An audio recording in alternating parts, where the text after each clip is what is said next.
గారు మాకు ఈ పళ్ళు అమ్ముకోవడానికి బండి ఇచ్చారు. రోడ్డు మీద అమ్ముకుంటున్నాం కాబట్టి దాన్ని బట్టి ఈ బండ్లు మాకు అప్పు చెప్పారు. మేము అమ్ముకొని వారి దయ వల్ల జీవనం చేసుకుంటాం.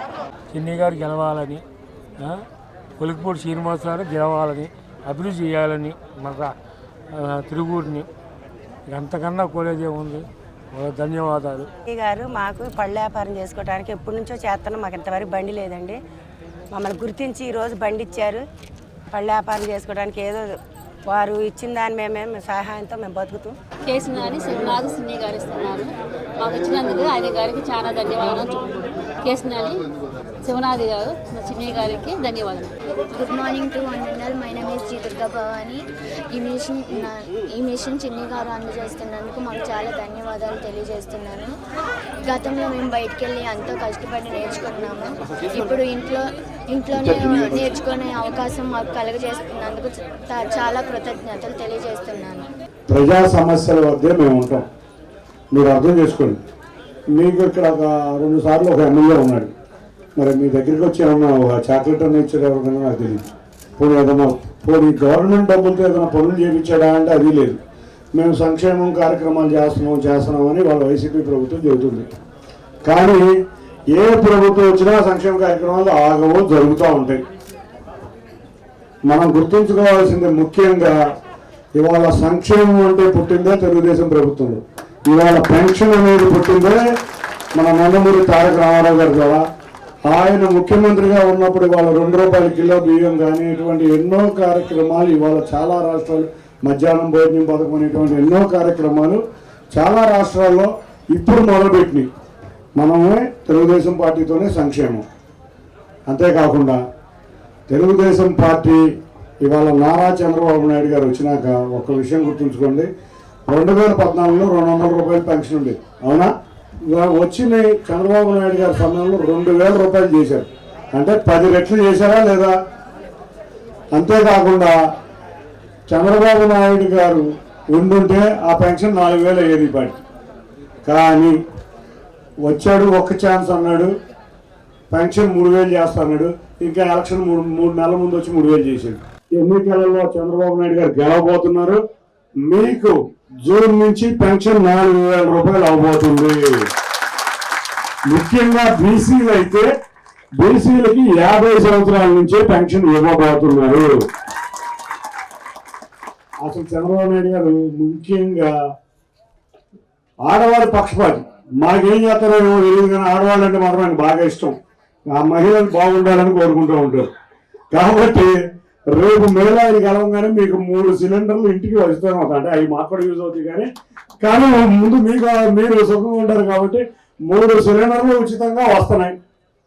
అంతేకాకుండా మీరు బస్సుల్లో ఎక్కడ పోయినా మేము టికెట్ తీసుకోవాలి. మీరు టికెట్ తీసుకునే పని లేదంట ఆయన జూన్ నుంచి మీకు బస్సులో టికెట్ ఎక్కడా తీసుకునే పరిస్థితి లేదు అని చెప్తున్నారు. అమ్మ ఒడికి పిల్లవాడికి 15,000 రూపాయలు ఇస్తాను. ఇప్పుడు మీకు అందరికీ 2 పిల్లలు ఉంటారు, ఉన్నారా? ఎంత వస్తున్నాయి మీకు? 13,000 రూపాయలు వస్తున్నాయి.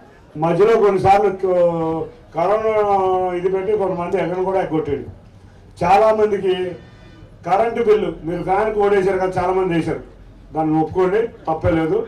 ఓటు వేసిన దానికి మళ్ళీ మీరు ఫ్యాన్ వేసుకుంటే కరెంటు బిల్లు పెడితే మీ సంక్షేమ కార్యక్రమాలు అన్నీ పోతాయి.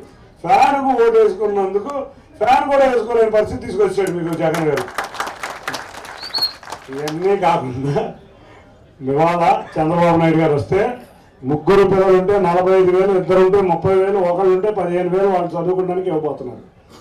అంతేకాకుండా మహిళలు 18 సంవత్సరాలు దాటి 60 సంవత్సరాల లోపు ప్రతి మహిళకి సంవత్సరానికి 18,000 రూపాయలు రాబోతున్నాయి.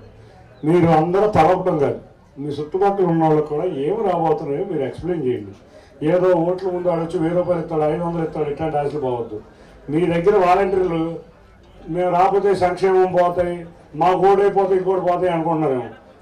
రేపు వచ్చేది మా ప్రభుత్వమే. ఆల్రెడీ అందరూ ఒప్పుకుంటున్నారు. ఎట్లా ఒప్పుకుంటున్నారంటే వాళ్ళ పార్టీ నుంచి అందరూ పారిపోతున్నారు.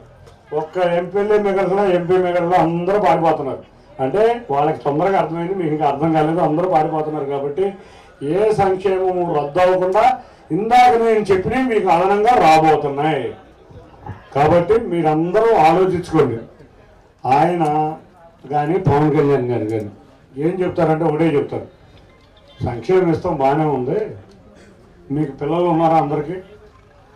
పాస్ అయిన వాళ్ళకు ఒక్క ఉద్యోగం లేదు, ఉందా? ఈ ఉద్యోగం లేకపోవడం వల్ల ఏమైపోతున్నారు పిల్లలందరూ? గంజాయికో, మత్తు మందుకో, లేకపోతే మందుకో అన్ని చెడు వాళ్ళకి అలవాటు పడిపోతున్నారు ఖాళీగా ఉంటే. అవునా కాదా? అదే ఉద్యోగం ఉంటే వాళ్ళ పనులు వాళ్ళు చేసుకునేవాళ్ళు. చంద్రబాబు నాయుడు గారు రావాలి, పిల్లలందరూ వాళ్ళ కాళ్ళ మీద వాళ్ళు నిలబడాలి. మీరు చూస్తే 2014-19లో ఎన్నో కంపెనీలు వచ్చినాయి. మన కళల రాజధాని అమరావతిలో కూడా ఎన్నో ఉద్యోగ అవకాశాలు వస్తే ఈయన వస్తే కంపెనీలన్నీ పారిపోతాయి. కానీ ఒక ఉద్యోగం ఇచ్చాడు. ఏం ఉద్యోగం ఇచ్చాడంటే నెలకు 5,000 ఇచ్చి ఇంజనీరింగ్ చదివే కుర్రాళ్ళు పాపం 5,000 రూపాయలు ఇచ్చి గొడ్డు చాకరీ చేసుకునే వాలంటీర్ ఉద్యోగాలు ఇచ్చాడు. ఒకటే చెబుతున్నా, మీరు ఎంత పని చేస్తున్నారో వాలంటీర్ మీరు కూడా అర్థం చేసుకోండి. అంతకన్నా బ్రహ్మాండమైన ఉద్యోగాలు రాబోతున్నాయి. మాకు ఈ కుట్టు మిషన్లు ఇచ్చాము లేకపోతే బళ్ళు ఇచ్చాము అంటే మా ఉద్దేశం ఏంటంటే, ఒకటి ఆలోచించుకోండి, మీరు చాలా ఇబ్బందుల్లో ఉన్నారు గత 4 సంవత్సరాల నుంచి. మీ కాళ్ళ మీద మీరు నిలబడాలి. సంక్షేమంతో పాటు మీ సొంత పనులు మీరు చేసుకోవాలి. మీ కాళ్ళ మీద నిలబడి అన్నారు. మా పార్టీ అధికారంలో ఉన్నప్పుడు ఇటువంటి కుటుంబ ఈ తిరుగులో 5,000 నుంచి 10,000 దాకా ఇచ్చినట్టున్నాం. మహిళలైనా విద్యార్థులైనా వాళ్ళ కాళ్ళ మీద నిలబడాలి. కాబట్టి అభ్యర్థి కింద నుంచోబోయే కొలికిపూడి శ్రీనివాసరావు గారి గురించి, ఆయన అమరావతి కోసం, అమరావతిలో ఈయన పొలాలు లేవు, భూములు లేవు, ఏమి లేవు. ఈయన హైదరాబాద్లో ఈయనకు ఒక ట్రైనింగ్ ఇన్స్టిట్యూట్ ఉంది. ఈ ట్రైనింగ్ ఇన్స్టిట్యూట్లో ఐఏఎస్లకి ఐపీఎస్లకి కోచింగ్ ఇచ్చి 300 మందిని ఐఏఎస్ని ఐపీఎస్ని చేశారు. బ్రహ్మాండంగా లైఫ్ ఉండేది. కానీ ఒకే ఒక్క కారణం, ఆంధ్రప్రదేశ్ రాష్ట్రం నాశనం అవుతుంది, మన కళల రాజధాని ఇబ్బంది పడుతుందని ఆ ఇన్స్టిట్యూట్ని కూడా మూసేసి అమరావతి ఉద్యమంలోకి వచ్చి, అమరావతి ఉద్యమంలో మీ అందరికీ తెలిసిన వ్యక్తిగా పరిచయం అయ్యాడు. మీకు అవునా చాలాసార్లు చూసుంటే టీవీలో ఆయన అటువంటి వ్యక్తి మీకు అభ్యర్థిగా, ఎమ్మెల్యే అభ్యర్థిగా రావడం మీ నియోజకవర్గ అదృష్టంగా చెప్తున్నాను నేను. ఎందుకు అదృష్టం అంటే, ఇవాళ ఆయనకు తెలియని ఐఏఎస్ లేడు, ఆయనకు తెలియని ఐపీఎస్ లేడు.